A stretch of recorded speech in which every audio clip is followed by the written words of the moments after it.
today. Our book is Can It Happen Again?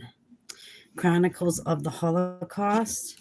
This book was edited by Roselle K. Chartock and Jack Spencer.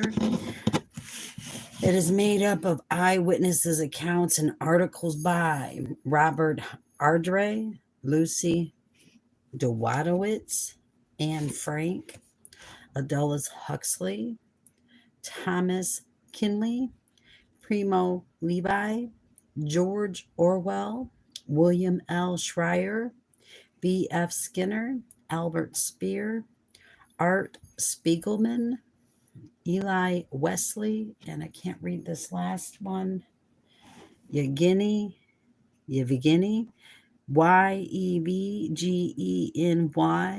and then the last name is Yevtushenko.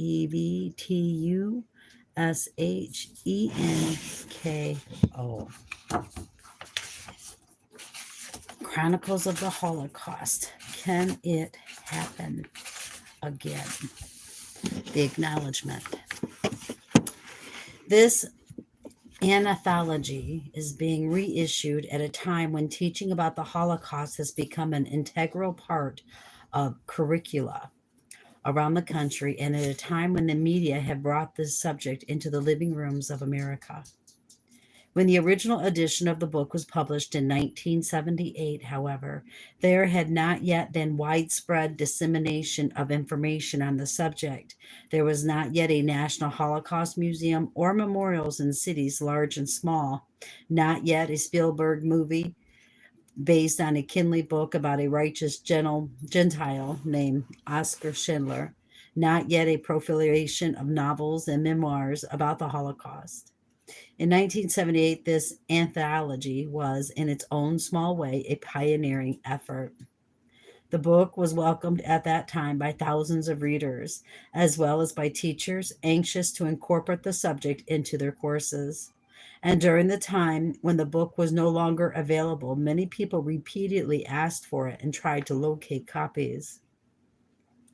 Thus, we are grateful to J.P. Leventhal, our current publisher, for his revival of this anthology and for recognizing its continuing educational and humanitarian value. He, too, is aware that, in spite of the increased knowledge on this subject, there is still much ignorance among young and old alike. We appreciate also Mr. Leventhal's belief in this book's potential for stimulating concerns for the future of our world in light of the all too similar inhumanities being perpetuated all over the globe today. Moreover, he has been most helpful in expanding the sex selection in order to reflect these and other issues. The added readings include an article about the Holocaust Museum in Washington, D.C., a powerful poem, The Hangman, excerpts from Thomas Kinley's book, Schindler's List, Claude Lanzmann's Shaul, and Art Spiegelman's Moss One, a piece concerning the movement to deny the Holocaust. One article describing an American town's response to neo-Nazi activities, and another describing the reoccurrence of genocidal behavior in Africa. A flow chart of 2 concentration camps, an article with details about the medical experiments on twins at Auschwitz, and newspaper accounts from 1943 indicating that there was knowledge of the atrocities both here and abroad. An excerpt from an interview with an embittered adult child who grew up in a Nazi family, references to research that links the music and philosophy of composer Richard Wagner and Hitler himself, and a memorial quote from a noted child psychologist and a survivor of the Holocaust. We have also added a new section to include other groups persecuted by the Nazis, with piece of the plight of gypsies and homosexuals. These readings join the original pieces and share the same twofold mission: to memorialize those who died and to alert the living and those yet to be born of horrors difficult to fathom, but all too possible to repeat. This anthology was originally published by Bantam Books in collaboration with the Anti-Defamation League of B'nai B'rith, and went through 4 printings from 1978 to 1984. The support provided by Bantam and the ADL enabled thousands of students and others across the country and abroad to learn about a series of events in history which we all agreed should not be forgotten lest they happen again. With the assistance of a small grant from the National Conference of Christians and Jews and the efforts of its leaders, the late Dr. Bernard Olson, members of the Social Studies Department of Monument Mountain Regional High School in Great Barrington, Massachusetts, John Biko and Bill Fields, and former member Larry Webb, devoted many hours to research, reading, and the compilation of related literature. Following this initial grant, we were assisted by several people at the Anti-Defamation League, including the late Benjamin Epstein, Theodore Friedman, Stan Wexler, and Ruth Waddingberg Selden. They all deserve our special thanks. We are most grateful also to the administration and school committee of the Berkshire Hills Regional School District for having the sensitivity to encourage the teaching of this material. And we are especially thankful to the thousands of our students who grapple with this painful subject and thanked us for helping them grow to be more caring and less prejudiced. These students have always been our reason for caring about the future. We would like to thank Laura Ross and Robert Goff at Black Dog and Leventhal Publishers for their help in this project. They greatly added to the value of this anthology by recompiling and generally pulling together the manuscript. In addition to being able to measure the impact of this book on our students' knowledge and attitudes, we have also been able, to a lesser extent, to learn of its effects elsewhere. In an article in Time magazine soon after the book's third printing, we read one of its most dubious distinctions. It was banned at the 1981 Moscow Book Fair.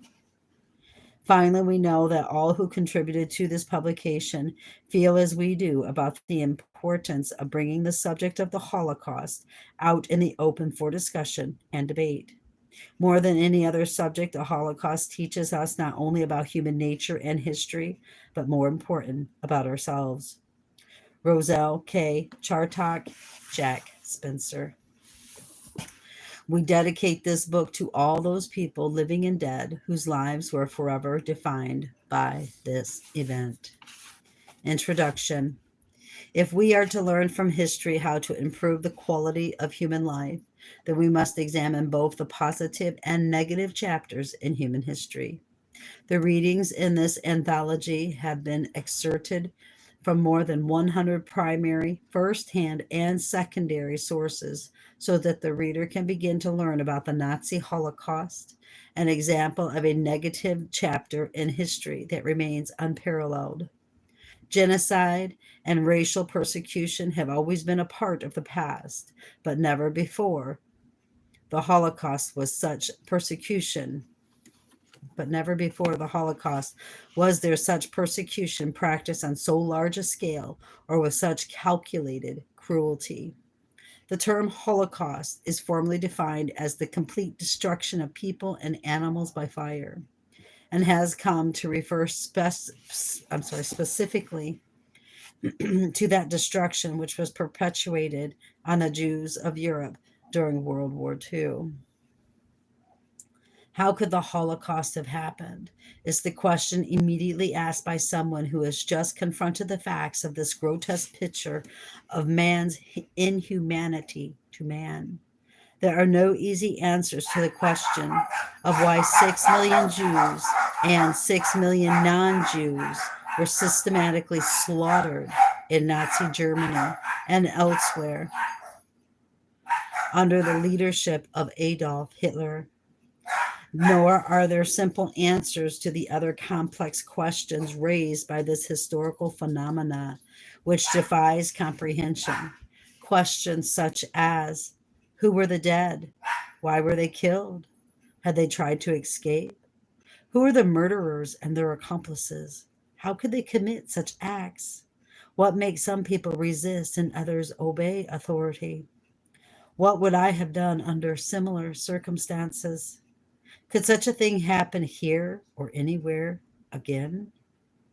And there are the broader questions. What can such a catastrophe tell us about human nature? Are there comparable examples of man's inhumanity? What is the role and responsibility of the individual in society? Where does one draw the line between obeying the law and obeying one's conscience? The readings in this anthology have been selected with these and other disturbing questions in mind. More and more students, and the general public as well, want to know why country after country sat silently by as millions of innocents were murdered. They have asked why this chapter in history was left out of their history books or pushed to the margins of history. As teachers introducing Holocaust material in classrooms, we have seen students, for the first time, becoming seriously interested in reading, research, discussion, and problem solving when confronted with the ideas that touch their very lives and the lives of everyone in their community.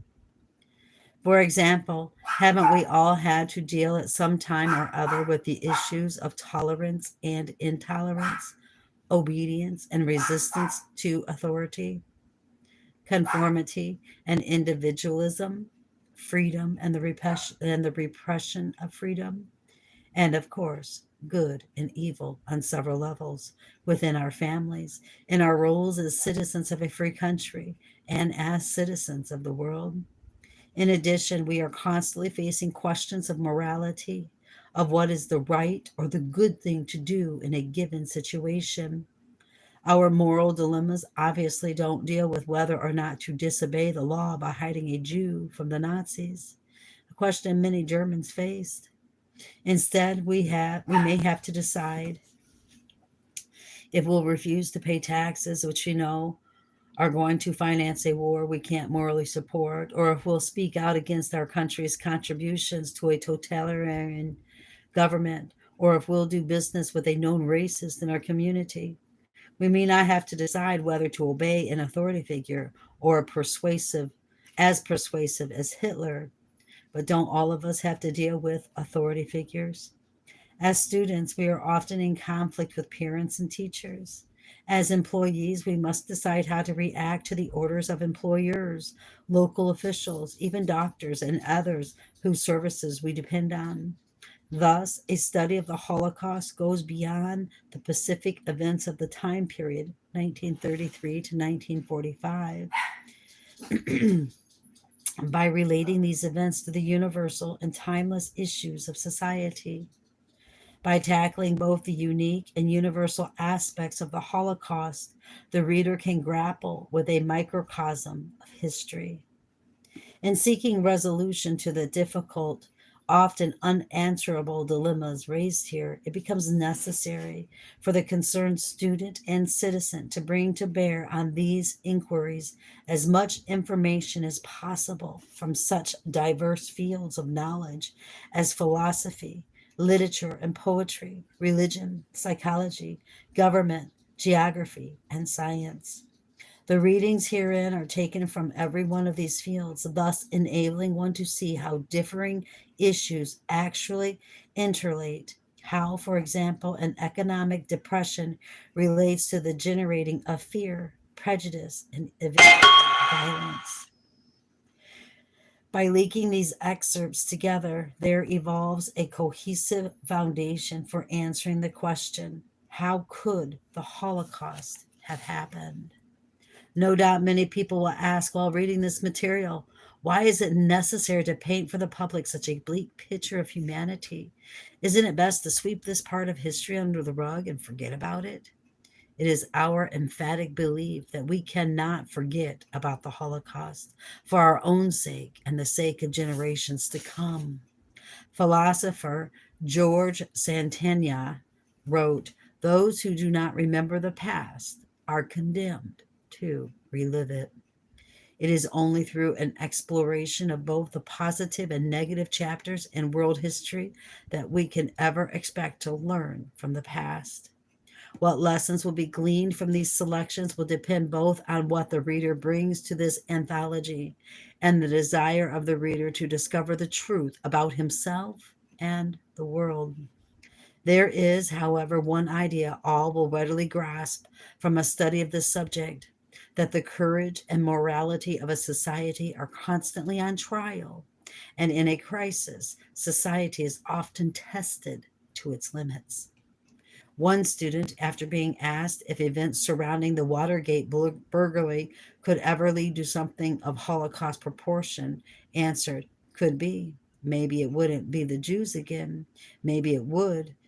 But if what went on in Auschwitz could happen in a civilized country in 1944, why couldn't it happen in any civilized country at any time if people are really blinded by their own problems and hate?" This edition of Chronicles contains important new material. An excerpt from M.E. Kerr's Gentle Hands raises the question of how to respond to the realization that Nazi war criminals continue to live often undetected among us. Among the many parallels to the Holocaust is the systematic destruction and removal of Native Americans from their land. An eyewitness account of the Wounded Knee Massacre of 1890 recalls that period. And finally, a discussion of C. Lewin's art, along with several of his black and white drawings depicting the horrors of the concentration camps, provided the reader with further evidence of historical events that will forever challenge our comprehension and imagination. I'm going to stop that there and then pick it up in part 1. All right, brothers and sisters, get ready and brace yourself, because we may be in for some things that's ugly, ugly, ugly. As always, keep your eyes on Jesus, your nose in the book, which is the Word of God, and embed the Word of God upon the tablets of your hearts and my heart, so we will not sin against God or be deceived.